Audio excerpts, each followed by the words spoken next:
Howdy folks, welcome back. Some BAC Impulse here, bringing you another video. This time is War Thunder gameplay in the background here for you to watch. Yes, I've managed to get it working. Got it working last Friday before I went to bed in the morning, around about 6 o'clock in the morning. I finally managed to download it and work for me. This is the second game I played. I played 3 games and I haven't been able to play it since. This is the second one, which was not too bad, and the other game I played after this, which will be in a later video, was even better than this. I must admit, I have missed playing air battles in this. The reason why I was trying the War Thunder at the time, I was having a love-hate relationship with World of Tanks on Friday, because the fact, how can we say, the RNG was trolling me. I was just not having much luck, but I managed to get this working. Haven't been able to play it much because after Friday evening I decided to download GTA 5, and it took until 9:30 on Sunday morning to completely download, and that's a 59.6 gigabytes. Imagine what it's going to be like if I tried to download Battlefield 4 with premium maps. Oh my god. The only problem I'm having with GTA at the moment, yeah, I got shot in the background and I just walloped into the wall because I lost rudder control, couldn't do anything. And what I'm having with GTA at the moment is the fact that when I start going fast in cars, it seems to start lagging and thing. And it's not to do with the graphics card, it's to do with the CPU part. I think it's some of the servers in the background are kicking in. I did put the PC to performance mode, but you still have certain services running in the background. So I'm going to have to use Raptor's Game Razor's system to isolate and deactivate those while playing. So it might make it a little bit smoother. If not, I might have to tweak the graphics to see if I can be able to do anything. But let's get on to what the commentary is all about. This is about E3. E3's, well, to be honest, 2 conferences I watched, if you can call them conferences, briefings they call them at the moment this year, aren't they? First one was Xbox One's, and the second one was EA's. But let's talk about Xbox One. Xbox One, I wasn't particularly overjoyed, but I can say not overjoyed, impressed, overly impressed I should say, of the Xbox One's conference or briefing, whatever you want to call it. Backward compatibility, yes, fantastic, brilliant idea, well done, kudos, fantastic. Yeah, I know you were quite worried that you weren't sure if you were able to get that to work, but yes, you've managed to get it work, fantastic. Anybody who's got the preview app can start downloading games now. I've got the preview app, so after I've done this video and this video starts rendering, I'm going to go back on the Xbox One and see if I can download any of my old games. But saying that, still not happy about the fact that it was just mainly about games, nothing about the console except for the controller and the headsets. You know, the glasses, you know, the VR set and the holographic set. That was it. Nothing else special. No mention of, you know, yes, we have managed to sort the problem out. Yeah, I know you, a lot of you want extra longer recording times. No, they didn't say that. They didn't say nothing about the console, what they're going to do and improve it. It was just that. And that really, well, I hated it for the fact, you know, you didn't say, yeah, you got exclusive games, you got exclusive indie games. Some of those indie games look good though, I must admit. But it's just the fact that you're not catering for it. You weren't saying, look, because a lot of people do have capture cards. Some on the Xbox, like a lot of them still use the Xbox 360 because they could play their old games, and some of the capture cards they have, so like if they have anything like I used to have the original HD PVR, and you know, it just wasn't compatible with the Xbox One because it needed cables, the 5 colored cables, but the Xbox One was the HDMI lead. I got the connector, which so HDMI to that component lead, but the components, they just didn't, because of the HD PVR box wasn't compatible to digital signal. So it recorded in high definition, but it wasn't compatible. I just don't know. Quite simply because I think it wasn't compatible to the full 1080p HD. So I got rid of it.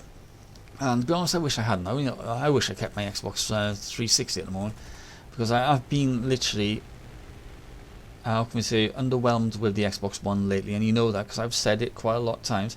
There's problems at the moment, and they still haven't resolved them. But that was it. But EA, my Xbox, that was it. They just all they did, games mainly, and a couple of equipment like a controller and 2 virtual reality headsets. One of them happened to be holographic. Yeah, it was really fantastic. I was overwhelmed with joy. Not.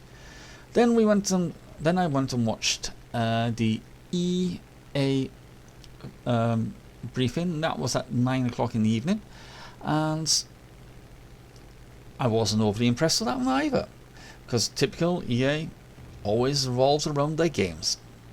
To be honest, the really highlights of the game that day was Battlefront,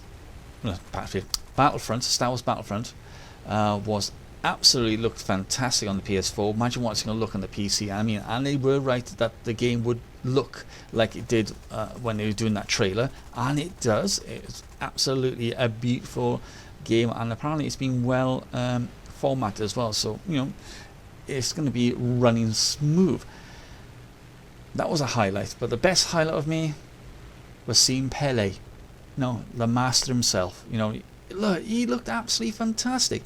He brilliant having the chat, and then they went into, it was nice to see him. He looked well.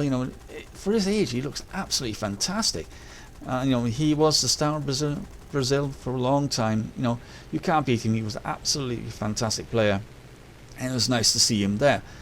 But at the end of the day, the reason why they brought him in here was just to get to focus on, get everyone to focus on FIFA 2016. Pele's got the voiceover 2016 intro in the game as well. So, however, because of that, yes, it was good for them to give 2 special cards to their Dream Team setup. But at the end of the day, Dream Team I absolutely think was disgusting, because when it first came out, you had to spend a lot of money just to get these gold coins to buy these cards, and EA eventually got caught out of that and literally changed it. But those were the only highlights, but still it was slightly better than Xbox, only slightly. But I must admit, let's get back to Star Wars Battlefront. Oh my god, that was absolutely fantastic. The little boosted rockets in the back to jump over gaps, and it absolutely looked absolutely fantastic. It looked fluid. You could take out these walkers with certain rocket launchers. You had a big giant one coming towards you. Oh, that was fantastic. And then right at the end, you had Darth Vader and Skywalker, and they stopped it. Why can't they just show us a little bit of fighting? I just can't believe that. that let me down there. But it looked absolutely fantastic. I honestly think the PC version is going to look even more sharper and fantastic. I can't wait to get this game, and to be honest, I can't wait to watch people's videos when they go and try it out for the full game, because you get, especially these YouTubers who get asked to go and come and check them out. I really can't wait to see the videos coming out, because they will bring in, because all these YouTubers who go to these conferences bring a portable device with them, so they can have gameplays and they can release it and let you know what I think. I'm hoping Level Cap Gaming is going to, because Level Cap Gaming will tell you what you want, how you need it. If it's not good, he'll tell you, or if he thinks it's good and it's got a little bit of problems that you need to work on, he will say that. He won't mince words, he will come out with the truth, and that's what I like to see, a YouTuber who will let you know everything. So those are my thoughts on the conference. Yes, backward compatibility by Xbox One was fantastic. Everything else just boring. EA's, Tom Clancy's Rainbow Six Siege and Tom Clancy's Division were fantastic. And also you can knock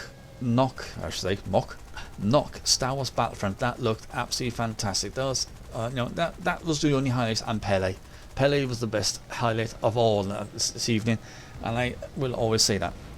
So let me know what you thought of it so far. I'm going to go off now and watch the Ubisoft one before I go to bed. But don't forget to check out a YouTube channel, and it happens to be Tango Echo Alpha. And I'll put the link in the description. Check him out. It's just like myself. He's got not low, small subscribing fan base, but he is growing and he's got very good videos. Until next time, it's me, Will, sign off, and I hope to catch you all very, very soon. Take care now, folks. Bye.